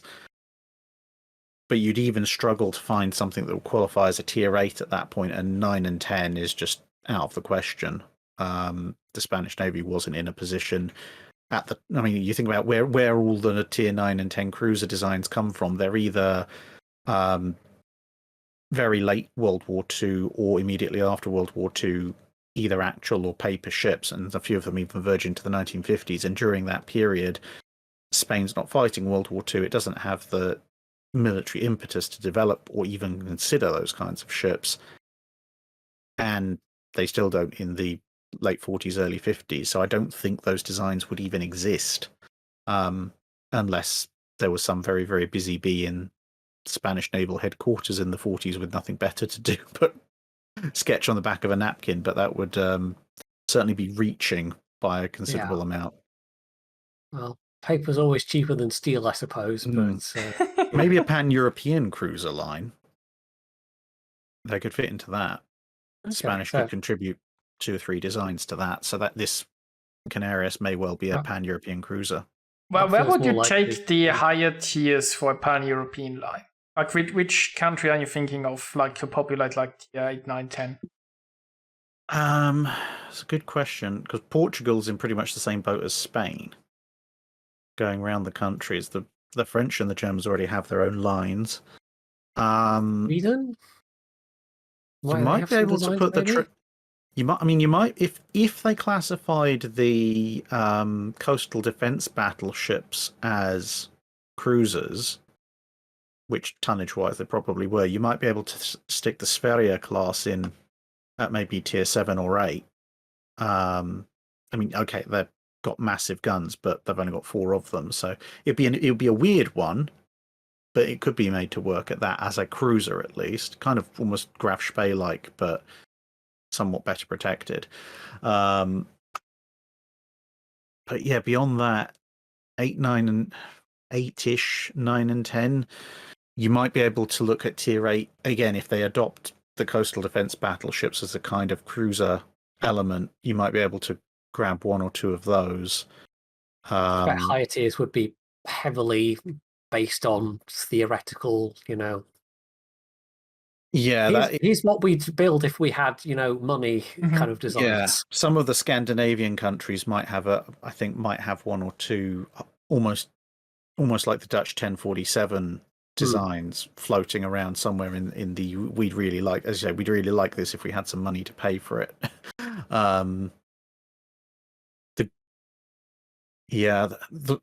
The Greeks, they were looking at yet another Salamis. Warship name's almost cursed. You might be able to finagle that as some kind of tier 9 or 10 supercruiser, even though theoretically it was actually supposed to be a battleship.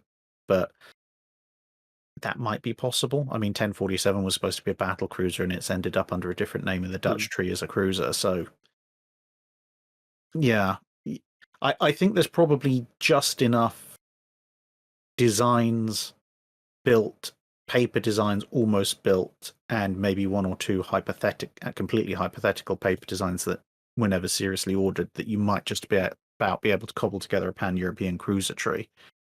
But yeah, the 9 and 10s are going to be interesting to try and pull off for that, because all the big navies already have them, unless you include Turkey, at which point you might as well throw in like World War II, post World War II. Yeah, but Sultan Selim in. Yeah, I suspect. I mean, we've got the line of destroyers already, and there's probably even more scope for destroyers in terms of minor European navies, places like Romania. But in terms of like capital ships, I suspect in the pan-European tree, it's probably going to be one-off premiums. I don't know if there's going to be enough for battleships and carriers otherwise. Yeah, no, so certainly from the navies that haven't already got their own trees, no, I can't think of anyone that would have enough paper. It would be almost entirely paper designs, and I can't think of anyone who would have enough paper designs period to populate much past tier 7, and even tier 7 would be struggling a little bit. So yeah, odd premiums for the battleships, maybe a cruiser line if you get inventive. I'd say that's probably about it for the pan-European stuff. If the Dutch had not got their cruiser line, it would be much easier, but they have. So, yes. Realistically, once you eliminate the really big navies, France, Germany, Russia, and the UK, the Dutch are really the next ones on the list, and which is why they've got their own line now, but leaves the rest of Europe looking a bit high and dry for this time period. It's fine. I'm sure they'll discover some secret cache of documents that Iceland was going to build a whole line of battleships or something. I don't know. Vatican City goes to sea. Yeah. I'm still waiting for the Austrian Navy. Maybe we can have an Austrian-Swiss treaty together. Well, you've got the Verbus Unitis already. Oh the yes, Tegetthoffs. yes. Isn't technically one of the pan-European? Isn't like the tier 3 or something in Austro-Hungarian? The Romulus. I think it's the Romulus. I'm sure that's a word, There was one in the destroyer line. Yes. Yeah, and they did actually have a serious plan for the successor to the Tegetthoffs, which would be a nice step up tier-wise. That was actually a fairly well-developed design. It was basically Tegetthoff, only bigger now with 14-inch guns, or thereabouts. So that would be quite an interesting one. But obviously, unfortunately, the Austro-Hungarian Empire suffered a rather annoying critical existence failure shortly after World War One, so they didn't come up with any more designs thereafter. It's fine. We'll have some tier 10 supercruiser designs from Monaco or something. Nothing. Yeah. Yeah. By the way, there was a question in chat earlier. Somebody asked, is the Druid like the British Titan? Is that based on reality, or is that also like a paper design? The Tier 10 destroyer, it is actually based on a number of sketch designs, because you had this big debate going on at the end of World War II, because you had the weapon class and the battle class, which were somewhat radical in that they went, the big guns, such as they are for destroyers, are all forward, and everything after the bridge is just torpedoes and anti-aircraft guns. And that's very much, the same design theory that the Druids follow. However, there was a lot of resistance amongst certain high-ranking Royal Navy officers when the battle class came out. They felt they were undergunned. They felt that they didn't have anything covering the aft arc if you ended up in the kind of vicious, swirling destroyer melee that occasionally did happen in the Second World War. And that's why you actually get the Darings. Some of the original Daring designs only had the two turrets forward, and partly because of that resistance, and partly because also of improving ability of the guns to be used as dual-purpose AA weapons, you had the third turret put in. Originally, the first few Darings were going to be improved battles, and so you have the Daring, which is a little bit more conventional, a bit like the gearing, 3 twin turrets, 2 fore, 1 aft. But they did keep looking at this kind of balance of, do we go with a more traditional gun destroyer, or do we go with a guns forward and AA and torpedoes aft approach?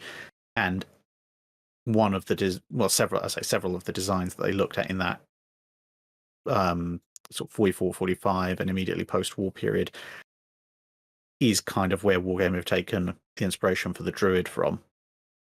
Because one of the things that the all-gun forward armament did allow them to do was it allowed them to actually fit significantly heavier guns in terms of the weight of the mounts and the turrets on what was, relatively speaking, a small hull. Because if you look at the displacement difference between a battle and a Daring, there's a fair bit going on there. And the same thing if you look at like a Fletcher versus a Gearing or a Sumner, there's quite a big jump to get this 3 twin turret layout. And with as we see with the Druid in game, you can get some pretty hefty guns up forward without going, French pre-war super destroyer in terms of your hull size.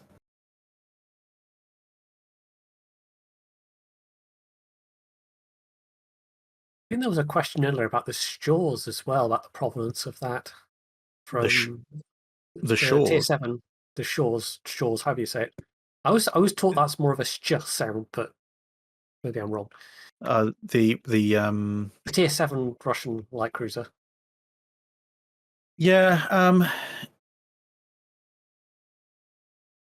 the project 28s. They are a historical design. I mean, the Russians have a lot of designs that didn't really end up coming off anywhere particular. But yeah, that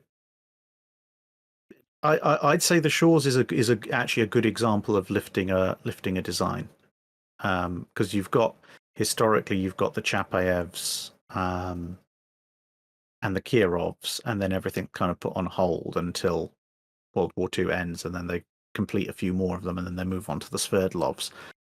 But the Shores are they're I say that they are a design that the Russians came up with, and it's been relatively faithfully lifted into the game. I think, as with some other paper ships, it does suffer a little bit because, in terms of, if you like, realism-balance, because one of the things you always have with pure paper designs, if they are in any way a significant diversion from what was actually built, you have theoretical on-paper stats, and that's all you've got for them. So you put them into the game, you match to what their design stats were, and then you find... Yeah, it doesn't really correspond with what it might actually have been. Yeah, the reality is always a bit different, because, I mean, if you put say, if the Queen Elizabeth class battleships hadn't been built, but the paper stats existed for them, they'd go into the game probably considerably more capable than they actually were in real life. Not that they weren't capable in real life, but they never managed to hit their kind of 25 knot design speed. But if you looked at, say, the Orions, the King George V's, and the Iron Dukes before them, all of which had actually managed to slightly exceed their design speed on trials, then if you just looked at the Queen Elizabeths as designed on paper, you'd probably have them in the game with a baseline 25.5, 26 knot top speed, because that probably would have been what you'd think their trial speed would have been, instead of the 24 and a bit knots that they actually were against a 25 knot design speed. And so I think with some paper ships like the Shores, they have this issue of, great, they work in the game like they would on paper, but in the reality, especially with Russian cruiser design in the 1930s and early 1940s, reality probably would have been significantly more disappointing. I mean, on paper, the Kirov is an absolutely fantastic murder ship. In reality, the Kirovs, before they had some fairly major reworks done to them, were absolutely awful. They had this idea of, having this intermediate caliber gun that was designed to give them almost the firepower of a heavy cruiser, but the rate of fire of a light cruiser on the hull of a fairly light cruiser. And which all sounded fantastic until it turned out that the people designing the gun mounting and the gun basically couldn't live up to that dream, and you ended up instead with a ship that had light cruiser protection, light cruiser size, light cruiser durability, relatively few guns, and it had the rate of fire of a battleship. It was completely the other end of what they were hoping it was going to be. They eventually managed to, I think they sent enough designers to Gulag, they managed to get it fixed to a point where it was respectable in terms of rate of fire, but they effectively ended up with a kind of Russian version of the York class heavy cruisers, rather than what they intended for. And actually, while we've been live, I've run across a thread on the EU forums about a speculative Spanish tree, which I'll put the link towards you, but I suspect it's probably quite fanciful. This should be good. See if I can put I might need another link permission. 8 Yep. But yeah, it actually started in 2019, and then unsurprisingly, it's been revived in interest with the recent announcement of the Canarias. This should be good. That's actually the latest page. There's like the original proposal on the first page, but the latest page is reference to a whole load of Vickers export projects which were offered apparently to various countries. Yeah, which is what I thought would be the case. Whereabouts am I looking really for? wacky looking ones as well. Where am I looking for the link? Wait, I'll post it again in the main hall. Uh-huh.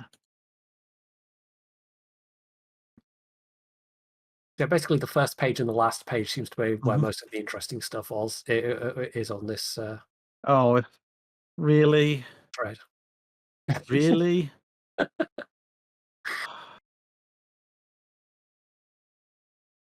So I'm guessing it doesn't quite. The first proposal they've come up with is putting the Infanta Maria Teresa class in lower down. It's kind of one of their sort of armored cruisers. This is a ship ship design I regularly deride because it's one of these things on paper you think fantastic. You look at the belt, it's like 10-inch thick belt, fantastic on a cruiser, but how can we possibly go wrong? And then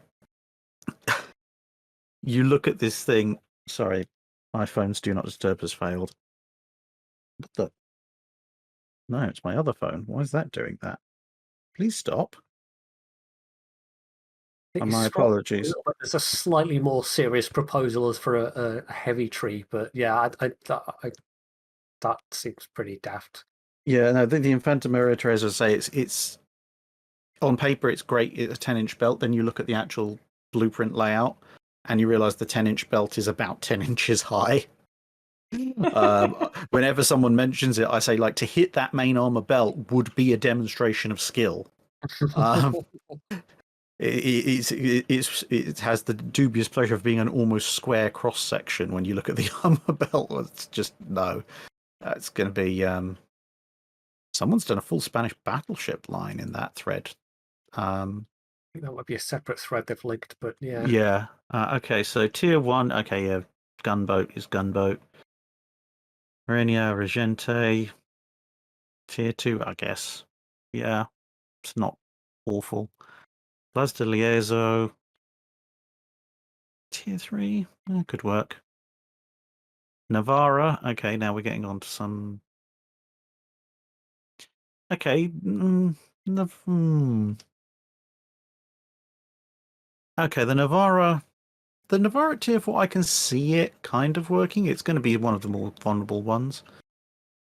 Light cruisers. Okay, fine. Okay, and then tier 6, we're getting into the hypotheticals because 904. Okay, so it's basically much as the Canarias are based on the counties. The tier 6 they're proposing the night is kind of like a Spanish version of the Exeter York, so that would kind of work. Canarias at tier 7. Oh, yeah, Canarias? Yeah, Canarias at tier 7. Obviously, we know that's coming. Be the late war version or the post-war version, I suppose. Which in this thread they have actually put the twin funnel post-war version. So okay, I can live with that. Tier 8 Andalusia. Or so 8-inch gun Ansaldo design. Okay, I guess. I mean, we do have a few 8-inch gunships at tier 8. Project 138, 4 triple 8-inches for tier 9. Again, I mean that could work, although. And then Glorioso, improved Demencia.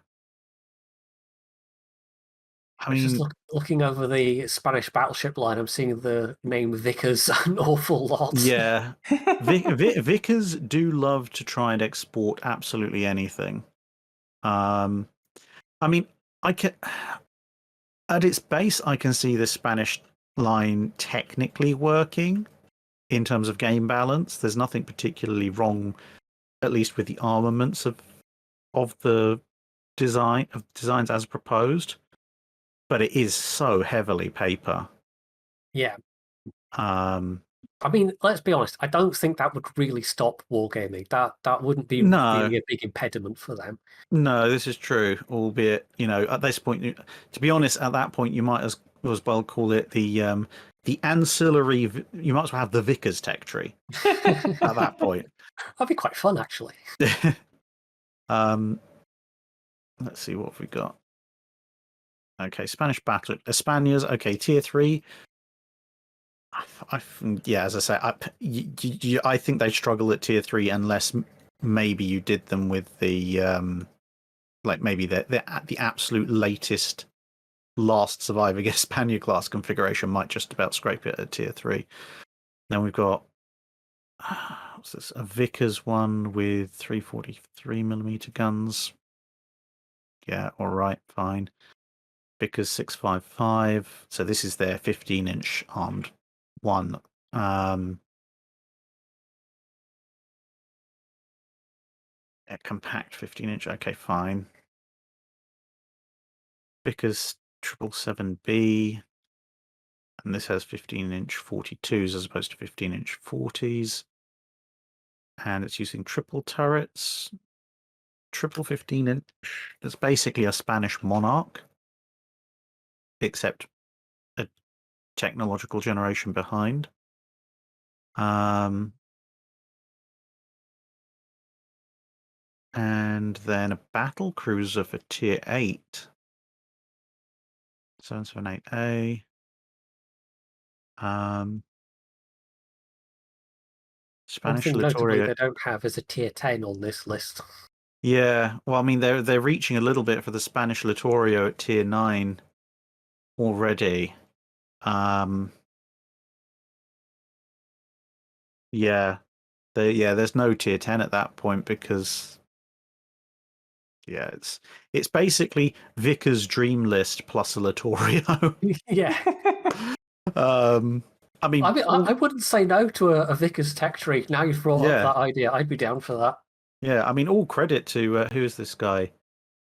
I don't even know how to pronounce it. I'm going to call him Ewood K. All credit to him for scraping up Vickers' back catalogue. But yeah, you're basically talking of. You could quite literally do a Vickers cruiser and battleship tech tree, which is basically most of the stuff he's dug up there, plus one or two others. Vickers designs they had designed for export to other countries. They didn't take them up, which would be quite hilarious if Vickers takes its place as its own separate tech tree there. Yeah, I mean, yeah, maybe that's the way to fill out the pan-European stuff as well, because Vickers would have put together proposals for all sorts of things. Although you're still going to struggle for a tier 10 battleship, I think. Supercruisers are relatively easy to design by comparison.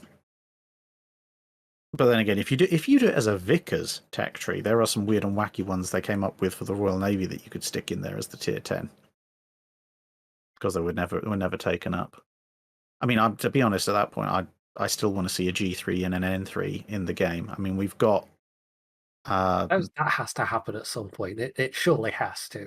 I mean, they've now given us, or in the process of giving us, all of the other Washington cherry tree designs, because we've got a modified Lexington battlecruiser. We've got what's effectively the 1920 South Dakota. We've got the Amagi. We've got the Key, which is actually the follow-on to the Tosa. I can't remember offhand. I think we've also got a Tosa or Tosa variant in game. So literally the only Washington cherry tree designs that are missing are the G3 and the N3. Which is going to be interesting because I wonder where they'd go.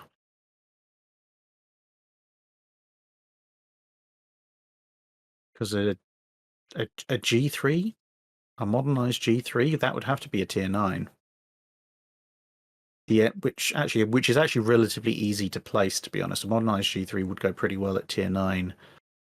The modernized N3 is going to be the problem one, though, because it's going to be it's got 18-inch guns, so it's kind of high tier 9, basically tier 10 armament, definitely tier 10 levels of protection, but it's only chugging around at 23, 24 knots. Although, to be fair, with the second American battleship line, that's something apparently they're okay with these days. So it could well be a tier 10. Yeah, either in its 1920s form a tier 9 or in a theoretical modification a tier 10. British premium battleship. I mean, we've got the Marlborough coming, the King Yes. George V Yes. as originally intended, as coming as tier 9. So maybe the tier 10 would be your tier 10 steel British battleship will be a modernized N3.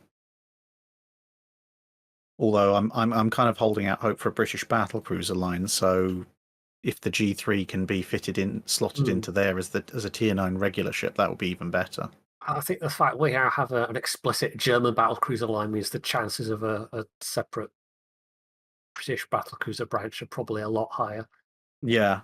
And to be honest, you really don't need to dive into paper ships much at all for that. I've had that plotted out in my head for quite a while. I mean, we could talk about that if you want. Didn't we not mention Incomparable last time? I don't know if we've learned much more about it. Well, Incomparable's now in testing. I'm having quite a bit of fun with it. But you know, the funny thing is, Incomparable wouldn't. I mean, it's going to be a premium, so it rules it out of being in a British battlecruiser line. But there are other options there because you've got. I mean, tier 3 is going to be your invincible or indefatigable class. Tier 4 would be Lion. Tier 5 would probably be Tiger. For tier 6, you may have to rely on something of a paper design. I think for tier 6, you probably would want what's sometimes tentatively called Design Y or Super Tiger. It's effectively a kind of a battlecruiser variant of the Queen Elizabeth's. So if you imagine a kind of a Tiger class crossed, but with 15-inch guns and slightly better protected. Then for you've got we've already got Hood at tier 7.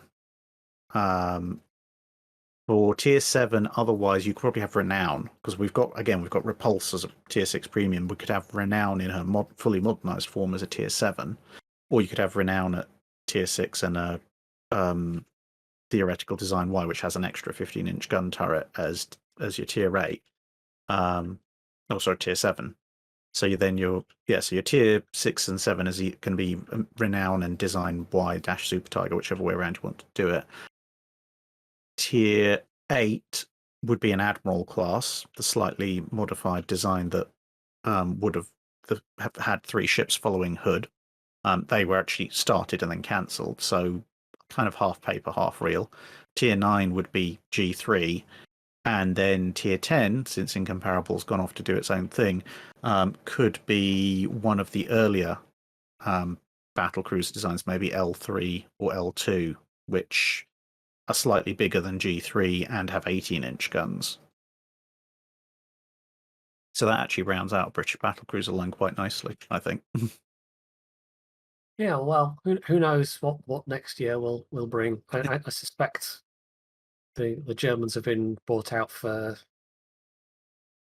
I think we were speculating about this last time. The sort of delayed Gamescom kind of, like they like to time German stuff for around them. Yeah, I mean, it'll take a little while because I mean the German stuff's not out, Incomparable's not out. It's going to take a little while, I think, for them to get up to full release, and they're not going to want to release another full line right on top of that very quickly.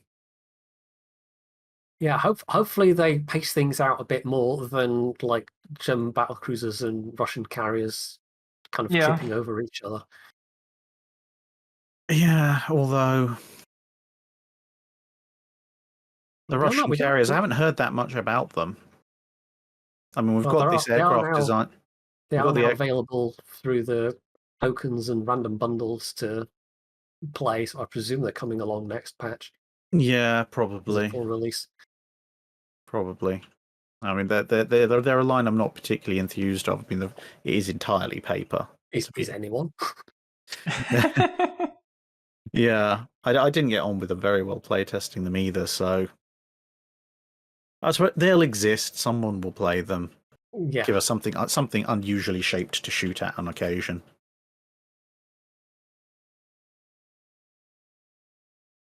Well, that's us just over the 2-hour mark. So should we think about wrapping things up? I mean, we could go on probably for ages and ages about speculating about other things that might be in the game. But yeah, it feels like a good place to tie things off. Yeah, probably a good idea. It's been a pleasure as always. It's been a pleasure having you. And before we do finish this off, I have a little announcement to make in that, well, we've been doing this here on Twitch and on my YouTube channel, and I'm going to have a go at putting us up on a podcast service as well, so people can download these episodes and listen to as MP3s and listen to them on the go and not have to be in front of something playing YouTube. So we'll see how that goes. So keep an eye out for, well, it'll probably be under my YouTube video description will be a link to that, and I'll probably put links on Twitter and whatnot as well. Mm-hmm. Yep, and I'll be at HMS Belfast this Sunday. Oh yes, they're open now, aren't they? Yes. Yeah, they're open. There's a Wargaming sponsored event going there as well. So I shall, assuming the weather's good, I'll probably encamp myself on near the forward guns and see who shows up. Well, there you go. If anyone happens to be able to get to HMS Belfast this weekend, you get to see Mr. Drac in person. And a few others as well. Yeah.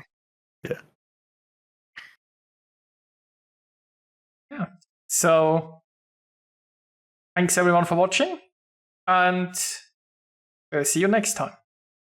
See you later. Bye. Bye.